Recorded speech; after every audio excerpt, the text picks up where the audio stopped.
what are you going to pick?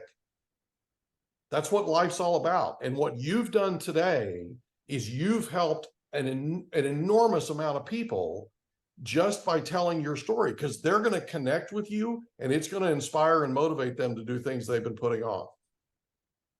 Absolutely. And you're right. And sometimes I do have to remind myself that, and that's why I had to get comfortable talking about these things, because I wasn't, I remember bringing it up, and I remember that when I was younger, my skin used to crawl, literally. It's like, man, I don't want, because I'm wired to not feel sorry, right, for yourself. You're wired not to self-pity.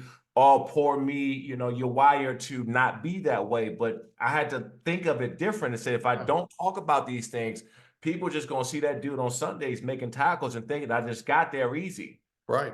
And and so in order to get there, people have to understand what it took to get there. And maybe that might resonate or hit them in a way that I don't know. And so that's what made me get a little bit more comfortable talking about it and discussing those things. Yeah. And that's exactly, so what you're doing, and I promise you this, what you're doing right now and what you're doing later today and what you're doing tomorrow, you're setting an example for people to follow.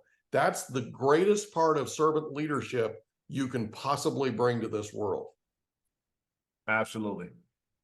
I hope this doesn't sound wrong, but I'm really proud of you, man. No, man.